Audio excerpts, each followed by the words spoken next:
Humuhusbong na makabagong panahon, kasabay din ang daloy nito ang pag-unlad ng modernong teknolohiya sa bawat sulok ng mundo. Kaya naman, para noon, ang kasulukuyan ay mas gumagana pa kasabay ang pagdating ng artificial intelligence na kung tawagin natin ay AI. Ngunit ang tanong, ano nga ba ang tunay na epekto nito sa mga tao?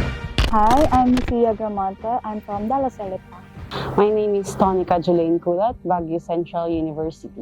I'm Ray Charles P. Rivera. I'm from Don Honor Ventura State University. AI is artificial intelligence that basically almost simulates the human capability as well.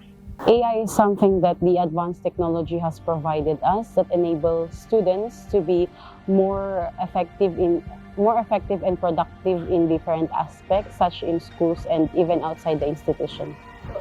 AI is all about artificial intelligence. Para siyang kumbaga lagi siya na nako-correlate sa mga robots dahil parang meron na siya sariling isip, meron na siya sariling sistema, ganun ko nakita yung AI for me. Meron siya sariling isip, meron siya sariling sistema, ganun. What I like about AI is that the advancement it provides, because there are a lot of visual learners in this generation, and it really helps with the image and videos that are not seen in YouTube only. AI provides different perspectives. Ano na siya, very convenient na siyang gamitin ngayon. You can download it on your phone, anywhere, available na talaga siya, ganun. And very accessible na rin siya, mag-prompt ka lang ng kung anong gusto mo, and then ayun, lalabas na yung gusto mong makuha, ganun. Ang AI ay nagbibigay opsyon at pamamaraan araw-araw natin sa buhay. Benepisyal man ito kung aminin, kundi hindi may pagkakaila na ito'y may kakibat na kasulungat na kwento. It's not user-responsible po kasi for me, AI, like as a user, there's a big tendency that I may be over-reliant on it po.